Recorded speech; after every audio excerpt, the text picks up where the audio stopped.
রাজধানীতে জাতীয় সমাবেশ, রাজধানীতে জাতীয় সমাবেশ, প্রাণে প্রাণে উঠুক জোয়ার। দেশের ইতিহাসে এই প্রথমবারের মতো এককভাবে সোহরাওয়ার্দী উদ্যানে জাতীয় সমাবেশের ডাক দিয়েছে জামায়াতে ইসলামী।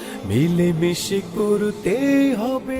যদিও এর আগে বিএনপির সঙ্গে যৌথভাবে কিছু সমাবেশে অংশ নিলেও এককভাবে এটি তাদের প্রথম সমাবেশ। আজকে এই মহাসমাবেশে সভাপতিত্ব করবেন জামায়াতের আমির ডক্টর শফিকুর রহমান। আবার সমাজে চাঁদাবাজি হোক, আবার দখলদারি হোক, আবার লুটতরাজ হোক, আবার ঘুষের রমরমা বাণিজ্য গড়ে উঠুক, আবার 500, 700, 2000 গুণ আয় কারো কারো বেড়ে যাক। এই সমাবেশ থেকে পিআর পদ্ধতি বা সংখ্যানুপাতিক হারে সংসদ নির্বাচন, জুলাই গণহত্যার দৃশ্যমান বিচার ও লেভেল প্লেইং ফিল্ড নিশ্চিত সহ 7 দফা দাবি জনগণের কাছে পৌঁছে দিতে চায় তারা। এবং এই সমাবেশকে কেন্দ্র করে দলটিকে কিন্তু বরাদ্দ দেওয়া হয়েছে 3 জোড়া বিশেষ ট্রেন।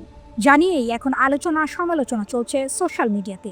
যে 3 জোড়া বিশেষ ট্রেন বরাদ্দ দেওয়া হয়েছে সেগুলো হচ্ছে ঢাকা রাজশাহী, ঢাকা ময়মনসিংহ ও ঢাকা সিরাজগঞ্জ রুটে।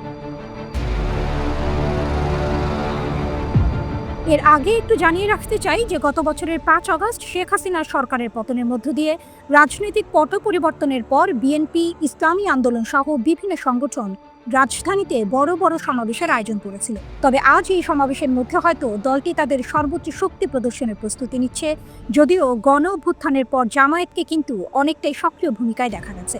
কেননা তারা এরই মধ্যে তাদের দলীয় যে প্রতীক দাঁড়িপাল্লা সহ নির্বাচন কমিশনের নিবন্ধন ফিরে পেয়েছে। সুতরাং বলাই যায় যে 5 আগস্টের অভ্যুত্থানের পর এটিই হয়তো জামায়াতের সবচেয়ে বড় জনসমাবেশ।